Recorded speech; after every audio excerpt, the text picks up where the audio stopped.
Why knowledge beats equipment every time? Before we begin, subscribe if you care more about what actually kept people alive than what looks impressive on a checklist. Equipment has always mattered, but history is clear on one uncomfortable truth. When survival became real, knowledge consistently outperformed gear. Not occasionally, not symbolically, repeatedly.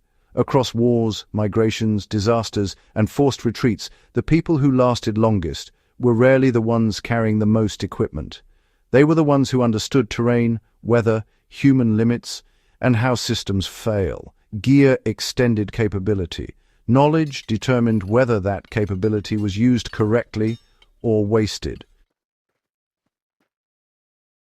History offers countless examples of this imbalance. Armies entered conflicts with cutting-edge equipment, only to lose it to weather, mud, cold, or logistics. Soldiers who understood how to improvise, adapt, and prioritize survived when supply chains collapsed. Those who depended entirely on issued equipment often failed the moment it broke, ran out, or became unusable.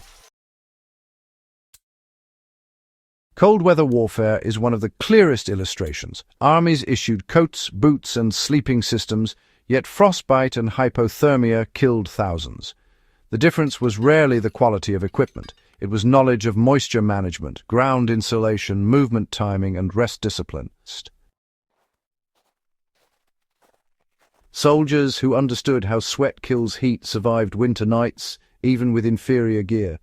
Those who trusted clothing alone froze wearing the same uniforms. Fire provides another example. Modern survival culture treats fire-starting tools as essential equipment. History treated firecraft as applied knowledge. People survived without matches by understanding fuel preparation, ember preservation, and heat management. Those who knew how to extract warmth without flames stayed alive when fire was impossible. Equipment ignites fire, knowledge controls it. Shelter reveals the same pattern. A tent is equipment. Knowing where to build, how to orient, how to insulate with terrain, and how to manage wind and moisture is knowledge. History shows that people survived storms, winters, and sieges using shelters built from nothing but understanding. Equipment failed when wind shredded it or snow collapsed it. Knowledge adapted. Navigation might be the most decisive example. Maps, compasses, and GPS units are tools.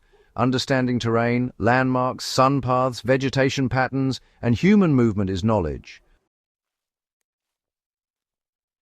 History is filled with people who died carrying navigation tools because they didn't understand how to interpret what surrounded them. Others traveled safely with no instruments because they read the land correctly. Equipment also creates a dangerous illusion of preparedness. The more gear people carry, the more they outsource thinking to objects. History punished this repeatedly. Soldiers overloaded with supplies exhausted themselves. Refugees carrying too much abandoned essentials. Survival favors those who understand what matters, not those who carry everything. Knowledge also survives failure. Equipment does not. A broken tool is dead weight. A torn shelter is useless.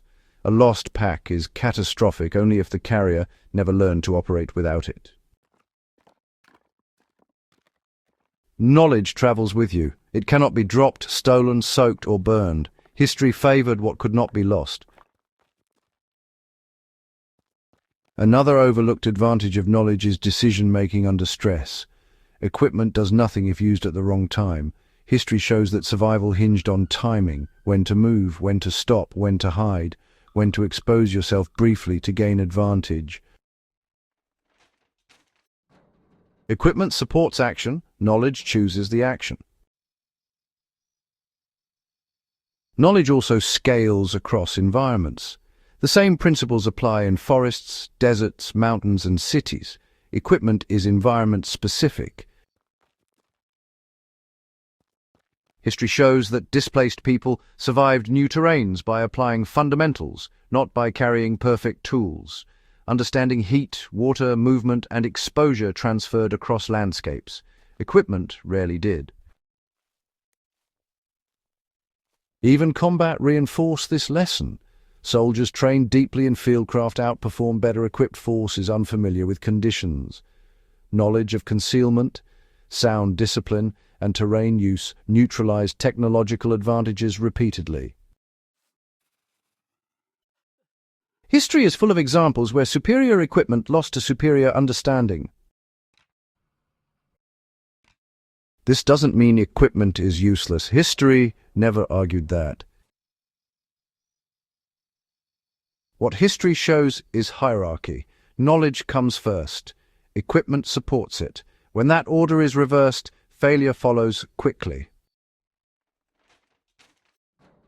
When equipment becomes the plan collapses with it. Applying this lesson today means, well, training the mind before building the kit. Learn how cold actually kills. Learn how bodies lose heat, water, and energy. Learn how terrain shapes weather and movement. And learn how systems fail under stress. Carry equipment that supports what you know, not equipment that replaces it. Survival is not about owning solutions, it is about understanding problems. History never trusted equipment alone. It trusted people who knew how to function without it. If this kind of grounded survival perspective matters to you, subscribe to Strange History and, share this with anyone who believes survival improves simply by adding more gear. History already tested that idea, and honestly, the results were not kind.